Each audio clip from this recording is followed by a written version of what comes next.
At some point, we're going to need to see them boobs. I know, right? My daughter was like, no, Mommy, wear those. She's 5. She's my first child. Everyone has a job in the family.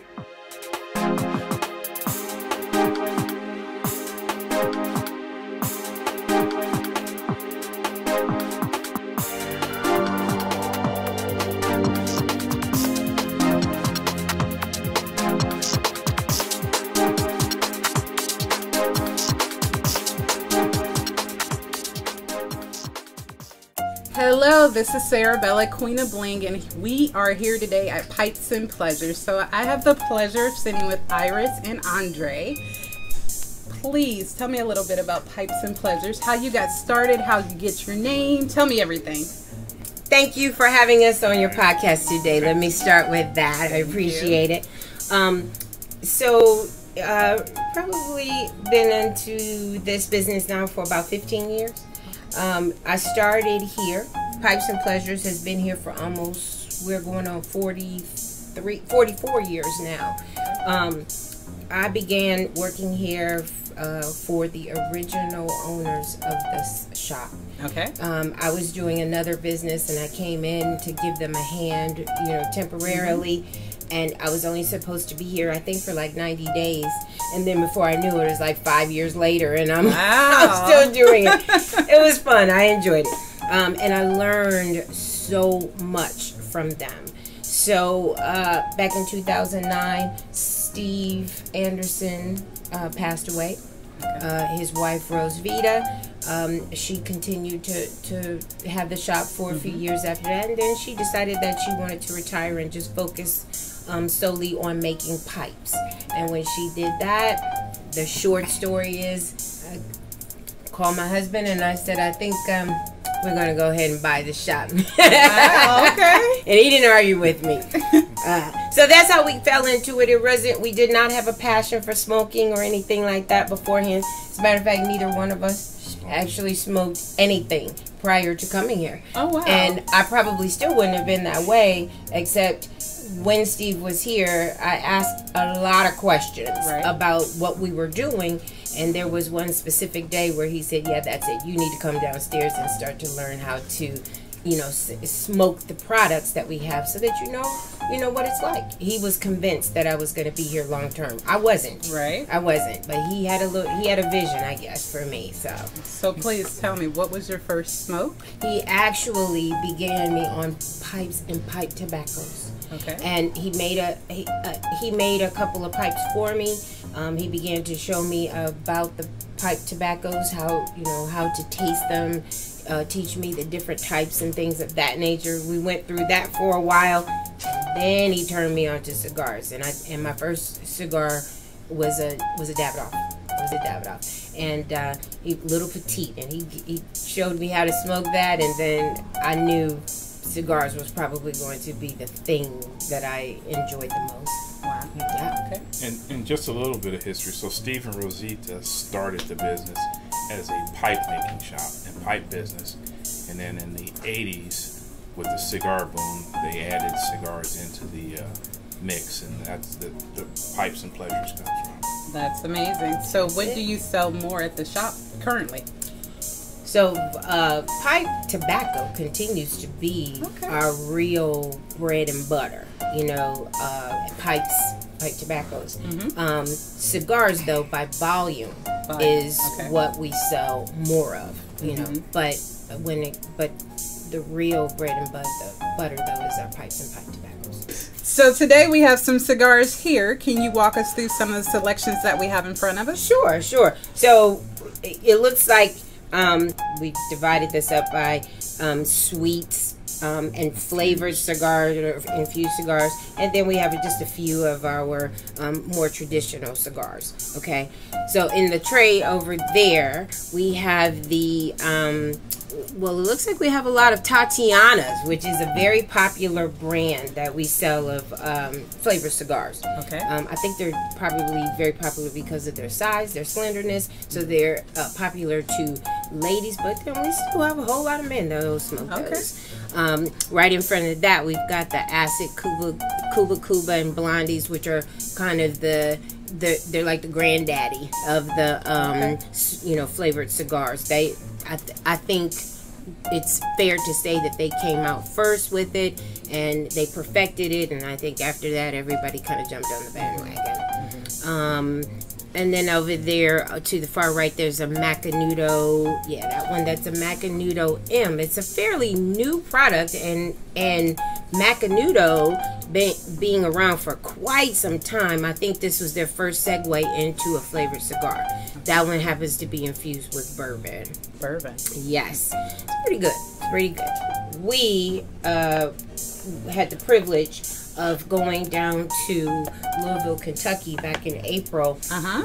There's a brand of bourbon called Uncle Nearest. Yes. Black owned. Yep, black owned. Yes. And the 1884 blend of the Uncle Nearest is blended by a black female. Yes. And she won Blender of the Year for her Congratulations. for her Shout work. out. Yes. Yep, definitely. So we were lucky enough. Someone contacted Andre and said, "Hey, we want to have a black cigar vendor at this particular event we're doing in Louisville."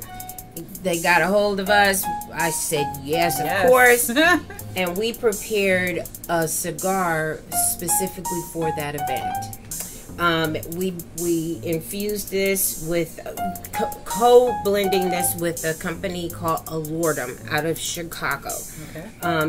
We took the 1884 blend, infused this cigar, and banded it with a special band that commemorated the event, and it's been amazing. She loved it. We loved it. Everybody who bought it, we've gotten great reviews on it. So we're going to figure out how to make this regular line, although we may end up changing the labels a little bit. But that's where we are. And for those that don't know, Uncle Nearest was the gentleman that taught Jack Daniels, or was instrumental in Jack Daniels making whiskey. So that's kind of how they got their launch, and how they launched the Uncle Nearest brand. Yep. That's amazing. And they've been breaking records ever since, which is fantastic. And we were very, very honored to be able to participate in that. This one next to it is just another sample of an Alordum. This one is infused with pure white Hennessy, which is yet another very popular infused cigar for us. We private labeled this one as well for a little bit. Traditional cigars are just that. The only thing that's in them is cigar tobacco. There's three. There's your filler, your binder, and your wrapper. Okay. Where it gets its characteristics are based on where it's raised, where on the tobacco plant the leaf comes from, and then the other thing is the master blender has the foresight to take all of those characteristics and a vision of what he wants the cigar to taste like in the end product. Okay. So that's your traditional. Infused is normally there are going to be on your sweet side.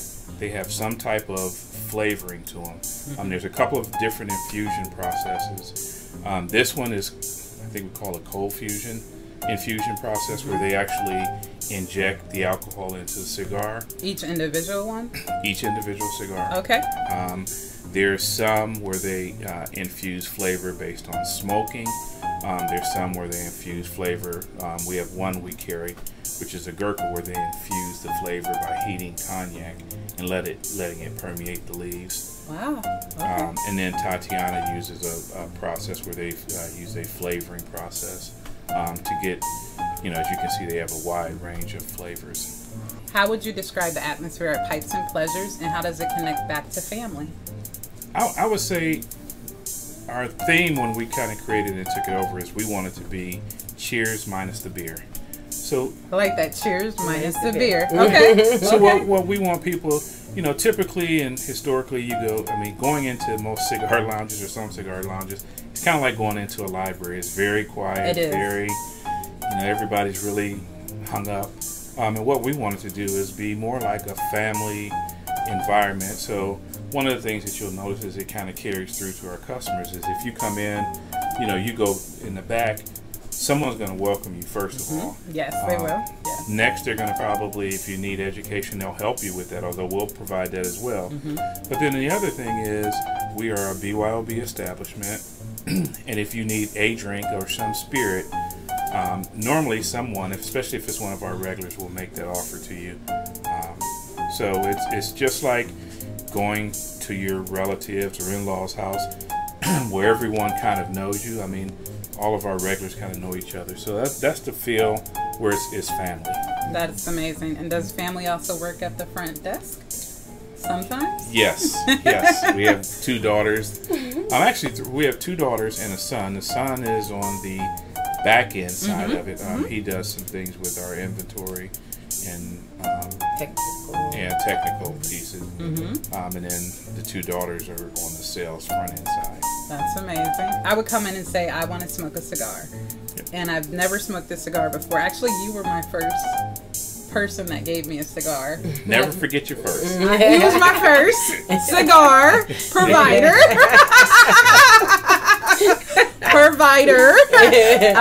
At one of the clubs downtown, and it was like the Jamaican one. The Upsetter. The Upsetter. That was my first cigar 2 years ago. So I'm still 100% a newbie in the cigar industry. I'm learning. And so he picked that cigar based upon some questions about my taste, what I liked, if I wanted sweet, non-traditional. And then he cut it for me. Talk about the cut that you did, the different types of cuts for cigars. So we'll take a step back. So when someone comes in, you want their cigar experience to be pleasurable. Yes. I don't know. I mean, you've probably heard the stories where I smoked a cigar on vacation and I got sick, or I smoked a cigar and it made me dizzy. Right. So one of the things we want to do is walk them through the process of one, selecting that cigar that's going to be right for their first experience. It'll be enjoyable. It'll match their palate. So, some of the things we may ask you is, do you like coffee? What flavors do you like? Do you like spicy food? Do you like mild food? What are you going to smoke this cigar in the morning, the afternoon, or at night, after dinner? So all of that goes into the selection process. And then once we get you there, then we will provide you a cigar. And then what we will typically do is, with our newer customers, is there's 3, actually more than 3, but the 3 primary cuts you can get a straight cut, you can get a V cut, or you can get a punch. And a lot of that depends on the size and the makeup of the cigar. So what we'll typically do is, we'll look at you, look at if you're a first-time smoker, and then we try to provide you the best cut. So one, that you can get a smooth draw, and when I say smooth draw, you don't want to, it to be a cardiac cardio session to try to smoke your cigar. Right. It needs to be a smooth draw, so we want that entire experience to be pleasant for you. That makes sense. So after the cut, there's the lighting of the cigar. There is lighting, yes. What types does a regular lighter affect the taste or flavor of a cigar versus a torch, or? Yes. Yes and no. So the 2 basic flames, torch and soft flame. Which soft flame is something simply not a torch. Okay, it's not a torch. A strong heated, directed source of the light. So the answer is you can do either one of them. So you can use either one of them. To light a cigar, and it doesn't necessarily affect the taste. However, some people have noticed or will say a torch provides a little bit more butane taste. As they're drawing, as they're getting close to the end of the cigar, there's a lot of people who will say, I can when it gets there, if I'm lighting it too much, I can start to taste it. It taints my cigar. That's what I've heard people say. Yeah. That's why they prefer the torch. That's correct. And some people have said that the soft flame doesn't do that. Now there's no hard and fast rule. I happen to enjoy a soft flame because I don't like singeing my cigar. And it's not anything really to do with the taste. It's just the look. Okay. Gotta keep it looking. Yeah, you gotta keep it right. Okay. Yes, I like it to be clean. But the soft flame gives me just a little bit more control over that. Now it does take longer for me to light the cigar than it does for the torch, but that's okay. I'm not in a hurry. A few seconds is not a big deal. Right. The torch, just however, you can have single flames. You can go all the way up to 5 flames. We've seen some pretty heavy artillery when it comes to that. Okay. And those you'll light your cigars in, a lot faster. But you also run the risk of burning it up before you even get the chance to enjoy it. You know what I mean?